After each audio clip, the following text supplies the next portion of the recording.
দেশে প্রতিদিন ঘটে যাওয়া সংবাদের বিভিন্ন বিষয় নিয়ে আলোচনা ধর্মীয় অনুষ্ঠান সংবাদ বিশ্লেষণ। মেঘনা নিউজ 24 এর নিয়মিত আয়োজন সংবাদ বিশ্লেষণ।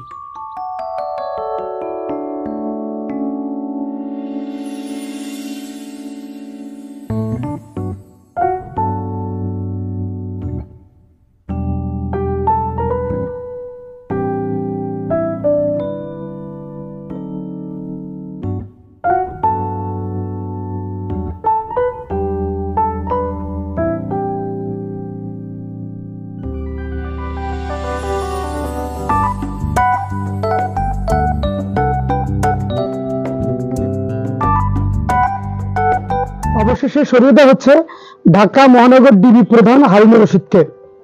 খবরটি নিশ্চিত করেছে দৈনিক কালের কণ্ঠের অনলাইন পেজ।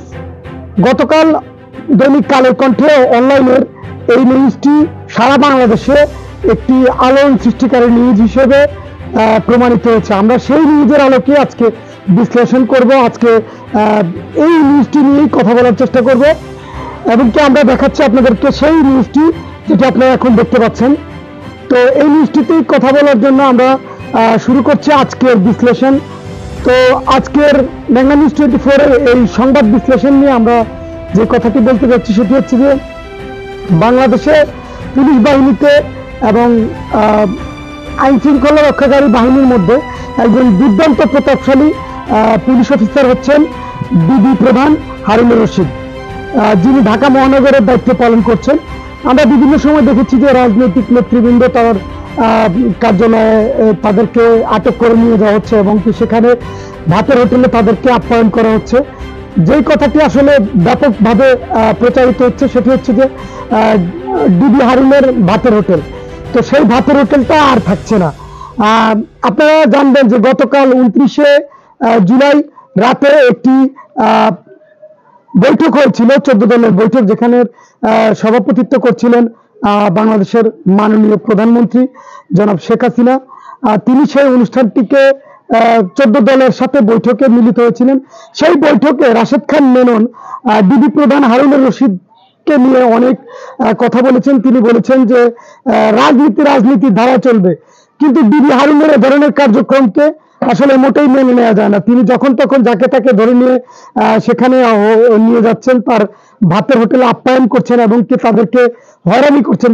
যে বিষয়টি নিয়ে প্রধানমন্ত্রী নিজেও কথা বলেছেন। তিনিও বলেছেন যে তার কাছে এ ধরনের সংবাদ রয়েছে যে ডিবি হারুনের এই কার্যকলাপগুলো নিয়ে, এগুলোর উপরে কারণেই হয়তো দেশের অনেক মানুষই তার উপরে ক্ষুব্ধ রয়েছে।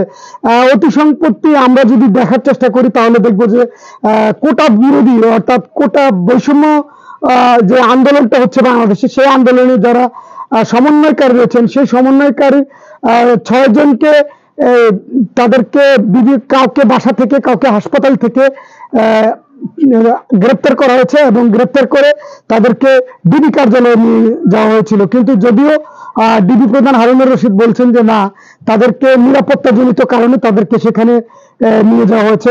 কিন্তু আসলে আদতে বিষয়টি হচ্ছে তাদের পরিবার থেকে অভিযোগ করা হয়েছে যে তাদেরকে গ্রেপ্তার করা হয়েছে।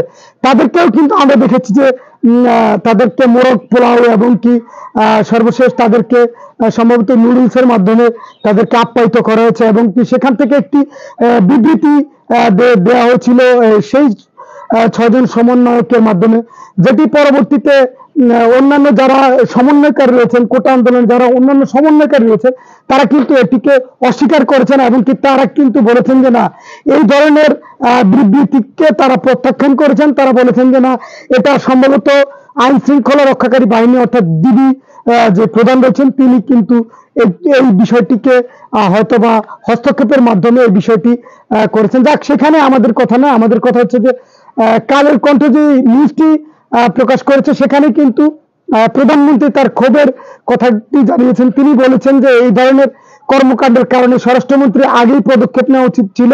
এখন যেহেতু তিনি পদক্ষেপ নেননি, তাহলে এই বিষয়টি তিনি এখন হস্তক্ষেপ করবেন। ডিবি হারুনকে এখান থেকে ডিবি থেকে সরিয়ে দেওয়া হচ্ছে। এই বিষয়টি কালের কণ্ঠ একটি নিউজ করেছে। সেই নিউজের মাধ্যমে জানা গিয়েছে, যদিও 14 দলের তরফ থেকেও এই বিষয়টিকে ক্লিয়ার করা হয়েছে যে ডিবি প্রধান হারুন থাকছে না, এছাড়াও 14 দলীয় জোটে আরো বিভিন্ন বিষয়ে কথা হয়েছে জামাতকে নিষিদ্ধকরণের বিষয় নিয়েও। যাক, আমরা সেই বিষয়ে আজকে আর কথা বলবো না। আমরা চেষ্টা করবো আগামীকাল আবারও কোন নতুন একটি বিষয় নিয়ে, দেশের যে চলমান ঘটনা রয়েছে, দেশের চলমান ঘটনা নিয়ে আমরা কথা বলার জন্য। আমরা চাইবো দেশে সুষ্ঠু পরিবেশ ফিরে আসুক। আমাদের প্রচারিত সংবাদ বিশ্লেষণগুলো যদি ভালো লেগে থাকে তাহলে লাইক করুন, শেয়ার করুন এবং কমেন্টের মাধ্যমে আপনার মতামত জানিয়ে দিন। চোখ রাখুন মেঘনা নিউজ 24-এ, চোখ রাখুন ইউটিউব পেজে, চোখ রাখুন ফেসবুকে।